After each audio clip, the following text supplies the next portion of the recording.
아가리 파이터스. 시청자 여러분 안녕하십니까? 2022년 아가리 파이터스 신입회원 모집이 이제 막 시작되었다는 소식입니다. 정확한 정보를 위해 구단주 브레드 나와주셨습니다. 오랜만입니다, 브레드. 안녕하세요, 브레드입니다. 브레드, 이번 시즌 아가리 파이터스는 어떤 컨셉으로 운영이 되는 건가요? 일단 아가리 파이터스는 서울에 연고지를 둔 팀이잖아요. 근데 지금까지는 경기도 쪽 리그를 다녔었습니다. 솔직히 너무 멀어요. 안 그래도 퇴근 후 짬내서 야구하는 신세인데 왔다 갔다 시간이며 기름값이며 집에 가면 밤 12시예요. 아무리 내가 좋아하는 취미 생활이라지만 생업이나 일상에 지장을 주면 안 되거든요. 아무래도 좀 그렇죠. 그럼 이번에는 어느 리그에 참여하게 되나요? 서울에 브루클린이라고 하는 성수동에 무지개 리그가 있습니다. 그리고 노량진에는 노들리그가 있죠. 모두 지하철역 인근이고 접근성이 좋습니다. 서울 한복판에서 서울 야경배 경사만 야구하는 거죠. 두 개 리그 특징이나 장단점에 대해서 말씀해 주실 수 있나요? 먼저 두 개 리그 모두 나무 배트를 사용하는 리그입니다. 그럼 이제 아가리 파이터스는 KBO나 메이저리그와 최대한 가까운 시스템에서 야구를 하겠군요. 그렇다고 할 수 있죠. 나무배 리그는 타자들에겐 불리한 리그, 반대로 투수들에겐 유리한 리그라고 할 수 있습니다. 그리고 안전성이 그나마 더 높죠. 타구가 느리니 과거 루루찡같이 타구에 맞아 부상당할 확률도 적고요. 규제 배트 생기는 게 다 부상 위험성이거든요. 고딩 야구도 나무배 쓰는데 시대의 흐름을 따라가야죠. 그렇다면 무지개 리그와 노들리그 각각의 장단점을 알려주시죠. 노들리그는 지난 시즌 한번 경험해보셨는데 어떠셨나요? 일단 두 개 리그 공통의 장점이라면 서울 중심부에 위치하고 있다는 것입니다. 그리고 공통된 단점은 경기도권보다 리그비가 비싸요. 노들리그만의 장점이라면 구장이 지어진 지 얼마 안 되어 굉장히 깨끗합니다. 잔디나 구장 컨디션이 좋아요. 가장 큰 단점을 하나 고르라고 한다면 아무래도 주차비입니다. 안 그래도 리그비 비싼데 주차비만 한 게임에 거의 10,000원씩 나옵니다. 다행히 지하철역에서 그리 멀지 않지만 야구인들 장비가 얼마나 많습니까? 노들리그가 신식 구장임에도 불구하고 인기가 없다면 아마도 주차비 때문일 거라 생각합니다.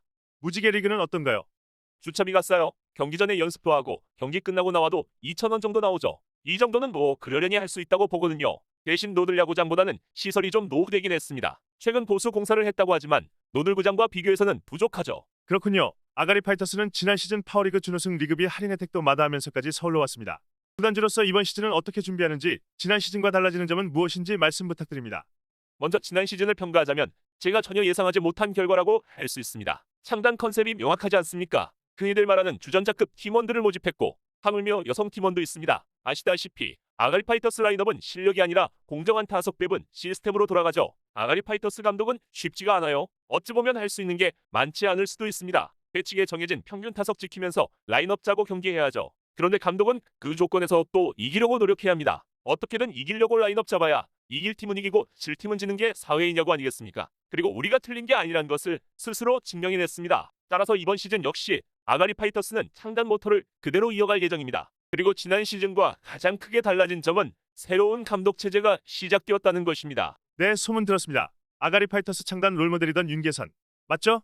네, 그렇습니다. 윤계산에 대해서는 모두들 알고 있을 것입니다. 주전자 출신이죠. 비싼 돈 써가며 야구하러 가서 한타석 들어갔었던 친구가 이제 감독까지 할 수 있는 게 아가리 파이터스입니다. 아무래도 주전자 출신이다 보니 누구보다 그들의 심정을 잘 알지 않을까요?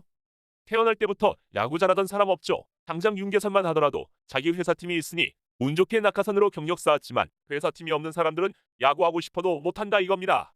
그렇게 경력 쌓았던 윤계산, 다른 팀 가서 뭐 했습니까? 주전자였죠. 저는 지금껏 선수 모집을 하며 늘 말했습니다. 남녀노소 누구나 지원 가능해야 한다. 물론 팀원 선발 권한은 감독의 권한이라 제가 이래라 저래라 할 수는 없습니다. 다만 누구나 도전할 수 있는 가능성을 열어둬야 한다는 거죠. 우리 팀에는 그 가능성을 보여준 아이콘들이 분명히 있거든요. 루루찡도 있고 정마담도 있고 저도 그 중에 포함됩니다. 루루찡은 정말 놀랍죠. 그렇습니다. 일단 저보다 기록이 좋아요. 2루타도 쳤습니다. 이제 도루까지 해요. 18을 기록한 경기도 있습니다. 힙바이 피치볼 나와서 손목금가도 야구하러 옵니다. 정마담은 어떻습니까? 역시 주전자 출신에다가 야구 못하는 애로 낙인 찍혔던 친구입니다. 근데 어떻습니까? 지난 파워리그 팀 내 타율 2위예요. 기록이 모든 걸 증명해주고 있군요. 사회인 야구 4부 리그에서 팀플레이랍시고 기껏 할 수 있는 거라곤 쓰리볼 참기, 몸쪽 공 안 피하고 맞고 나가기인데 한 경기에 2만원짜리 재수 없으면 두세 타석 들어가는데 이걸 어찌 요구하냐 이거죠. 결국 자율에 맡겨야 한다고 봅니다. 그리고 감독은 팀원들이 최대한 손해를 보지 않도록 하는 전략을 짜야겠죠. 그럼 감독이 할 수 있는 최고의 전략은 뭐가 있을까요? 이기면 됩니다. 이 정도면 이번 시즌 아가리 파이터스 컨셉과 방향에 대해서 어느 정도 정리가 된 것 같고, 브레드 혹시 더 이야기할 게 있나요? 네, 중요한 정보 몇 가지만 말씀드리겠습니다. 아가리 파이터스는 무지개, 노들리그를 합쳐 총 경기수 20경기를 기준으로 운영할 예정입니다. 두 리그를 반드시 모두 참여해야 하며 팀원 12명 기준 1인당 리그비는 37만 5천 원입니다. 그 밖에 궁금한 사항은 감독 연락처로 문자 부탁합니다. 이상입니다. 감사합니다. 지금까지 시청해주신 여러분 감사합니다. 안녕히 계십시오.